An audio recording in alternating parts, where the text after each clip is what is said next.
You're a membership chair. Oh, yeah, membership chair. Excuse me, let me just Sir. step in here. Now that I got to keep being there. Can I ask you a question out here? Yeah, sure. Where are the young people? Why are they disenfranchised? Why isn't there more people? Why are there no young people around? Yeah.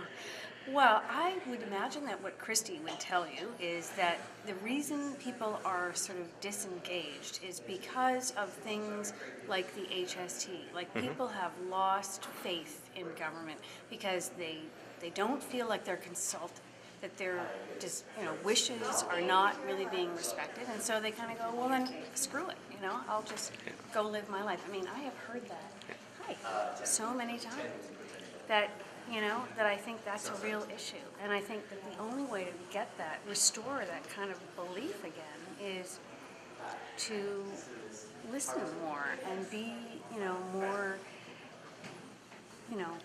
building a consensus, be more collaborative. With as far as technology has gone and the internet and stuff like that, would the government ever consider consulting with people on a referendum basis on... Absolutely. Yes. Well, I don't know on referendum, Yeah. but I think that online, Yeah. like an online town hall, that's Yeah. an idea that Christy has. Yeah. And I think that, you're right, that would appeal to a lot of people. Today. And I thank you very much for being interested. For those of you who are members of the BC Liberal Party, thank you for getting engaged. You will make a difference, and you will be choosing the next Premier of British Columbia, not just until the next election.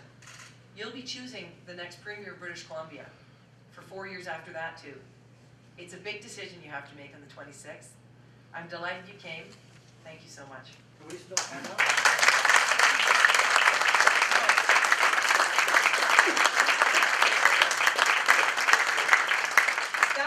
That's a good question. Can we still sign up? No. The voting.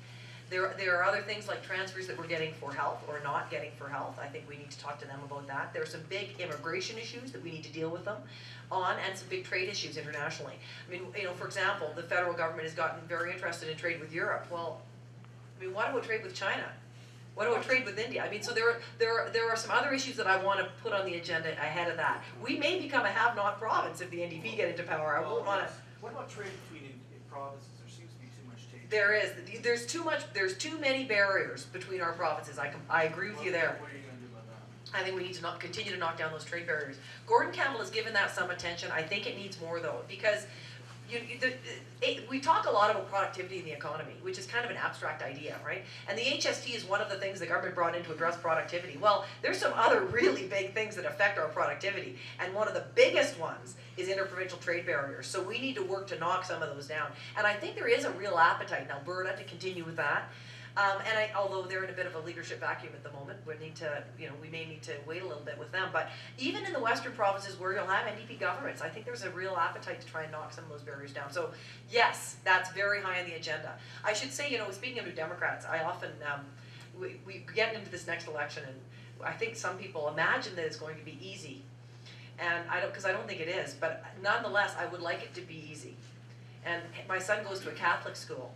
And I say to him, every day he says a prayer at the beginning of class, and I would say, sweetheart Hamish, I want you to pray today that Harry Lally will become leader of the NDP. Can you just ask God to do that for us today? But I don't think it's going to happen. So, go ahead. About bears, we had a bear up at Rutland here last summer. It went up the tree. It was at 7-Eleven, and I felt the conservation officers were very heavy-handed. It was a young mother with the cub, and I felt it could have been taken up to Big White, but no, they seem to only know kill, kill, kill. And I went up to ask the RCMP officer, why do you have to kill the bear?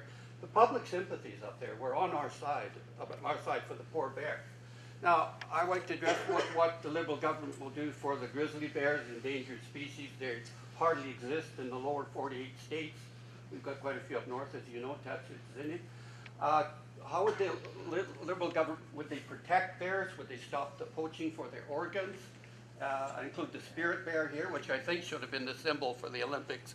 This is those goofy other things. But anyway, would you address that? Tell me what the Liberal government would do to protect animals in general, endangered species, like on the island, you have that groundhog and that. Could you address that? Well, sure. Well, with bears in particular, I mean, poaching is already illegal. Poaching is illegal, and you are not allowed to leave the carcass in the woods. You have to take it with you. I mean, so, I know that some of that stuff goes on, and we need to make sure, I think that we have our conservation officer corps is strong and well-funded so that they can get out there and make sure that they are protecting the wildlife that's in the bush. I think that's really, really important. Other hunters can right. help too. And hunters can help with that too. They absolutely do. I mean, let's not underestimate the impact that hunters have out there in monitoring our ecology. Now, I can't speak to the bear in Rutland because I don't know what the decision points were for them. I do know though that bears often become habituated, and when they become habituated, the conservation officer sometimes has to make a call because they're concerned that it's just going to continue to be a problem. I mean, we're passing probably legislation for the sled dogs, but what happens to the grizzly bears, unless it's on the media, we usually don't see them unless they come into town, eh? So I hope you consider maybe some legislation, new parks like the one in the Kootenai is extended into 3 parks and that sort of thing. I think the government has, you're talking about the Flathead, Yeah. right? Yeah, And the government has, that's become a protected area. It's got a special status as protected, right? But the tenures on the land are still being allowed to continue. And I think the government has found a really good compromise with that at the Flathead Valley. I thought so too. Yeah, yeah. Go ahead. Oh.